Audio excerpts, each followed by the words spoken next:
All right, so what we're looking at right here is just kind of a pre-post analysis of Rob's swing, looking at the way he's utilizing the ground to generate a little more club head speed. So this was the first ball you hit, and this was a 95.4 mile per hour with about a 270 carry. So what we can see with Rob, right, we see a beautiful timing of that lead leg force that's occurring about right around that lead arm being parallel.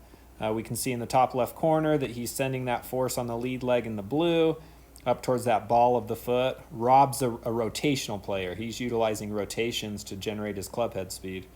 Now, a little bit of concern for us was that the total force that he's putting on that lead leg was right at about, I think it peaked at just over, we'll slide to there, 101% of his body weight. And what we'd like to see is that force being closer to maybe 110% of his body weight is really what we're looking for.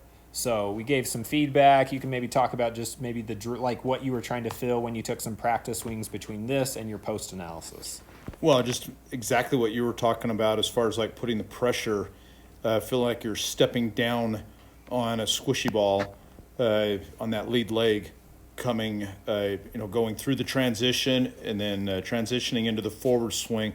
Try to feel just a little bit more of a push down on the lead leg, and then try and feel like a little bit more of a posting back into my left hip, going around into the finish. Being a more rotational swinger that I am, is that I like to feel more rotational through the ball, where I post my sockets up on top of that lead leg going into the finish. Yep, perfect. And this was, Rob took maybe a minute or so of swings, just doing a little bit of that, just feeling that coming in. Because even though he's a rotational player, we've got to get that nice, he described it as a posting of that lead leg with a nice vertical force.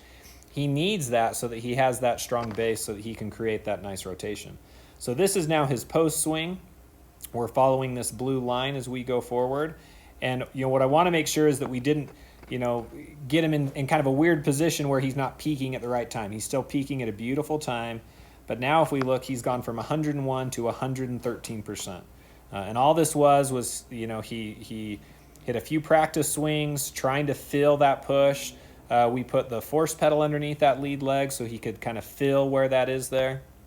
And then what we actually see is an increase of about 12% of body weight, which is much more where we'd like him to be.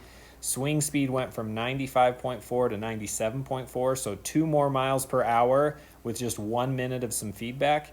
And then the total distance increased 10 yards. So 10 yards of distance via just thinking of pushing a little bit harder into the ground on that lead leg.